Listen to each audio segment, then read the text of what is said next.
नमस्कार। ईडी की बड़ी कार्रवाई, मैंने यह बात बताई थी पिछले वीडियो में।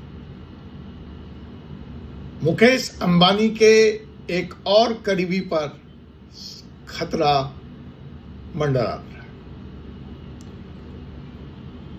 तो फिलहाल अनिल अंबानी की कंपनी पर शिकंजा कस दिया गया है। क्या अब अनिल अंबानी जेल जाएंगे? ईडी का चाबुक चला है जोर से अनिल अंबानी पर। क्या अब अनिल अंबानी दूसरे विजय माल्या बनेंगे, भागने की राह पकड़ेंगे या जेल की राह?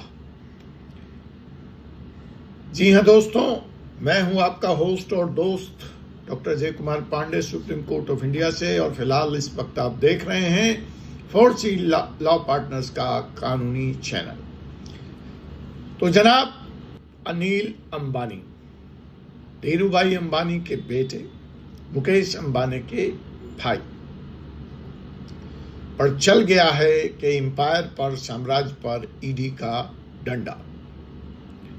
रिलायंस ADAG ग्रुप की एक और कंपनी फंस गई है ईडी के जाल में।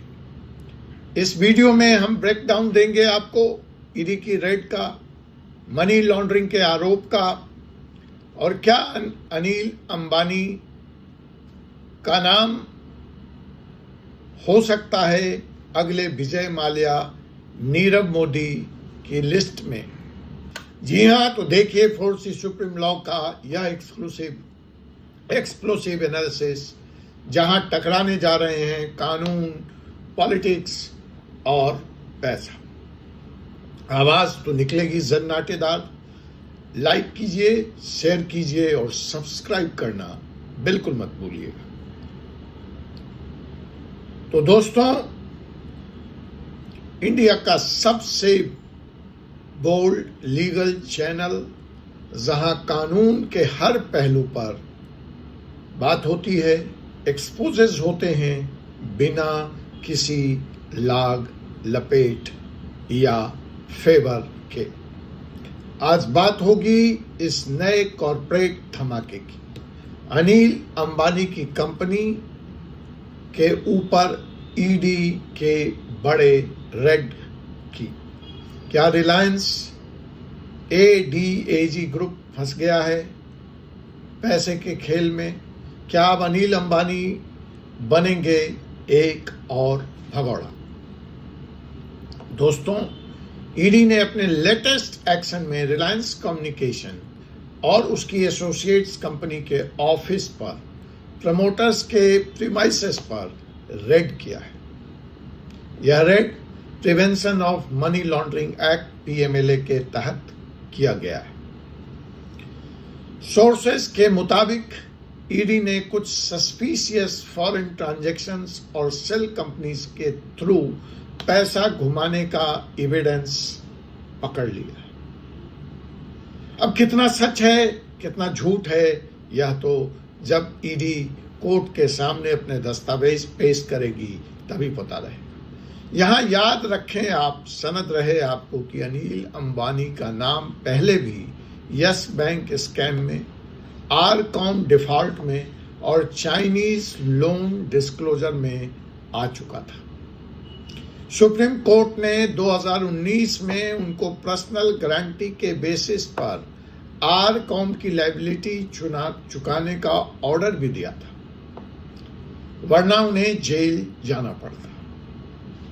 वक्त आ गया है जब कानून अब बड़े नामों की तरफ भी अपने हाथ बढ़ा रहा है। ईडी कह रही है कि सेल कंपनीज के थ्रू ब्लैक मनी वाइट की गई, कई करोड़ का पैसा फेक इनवॉइस और हवाला रूट से घुमाया गया है। ईडी ने books of accounts, digital records और बैंक स्टेटमेंट सीज किया है। अगर यह सब प्रूफ होता है तो सेक्शन 3 and 4 ऑफ पीएमएलए के तहत अनिल अंबानी को सजा हो सकती है, वह भी 7 साल की। लीगली इसका मतलब यह है कि अगर अनिल अंबानी या उनके ऑफिशियल्स इस पूरे घटनाक्रम में शामिल पाए जाते हैं, इन्वॉल्व पाए जाते हैं, तो उनकी पर्सनल एसेट्स भी अटैच हो सकती है। ईडी उनके फॉरेन एसेट्स पे भी नजर बना रही है। एफआईआर या ईसीआईआर बन चुकी होगी और इसके बाद अगर चार्जशीट फाइल होती है तो अरेस्ट के पूरी संभावना है। यह केस मोदी गवर्नमेंट के एंटी करप्शन नैरेटिव को रेनिफोर्स करेगा, बल दे रहा है। लेकिन सवाल यह भी है कि क्या ईडी सिर्फ सेलेक्टिव टारगेट कर रही है? अपोजिशन का यह कहना कि अंबानी अडानी पर रेड सिर्फ मीडिया स्टंट है, एक्चुअल पनिशमेंट इनको कभी नहीं होगा।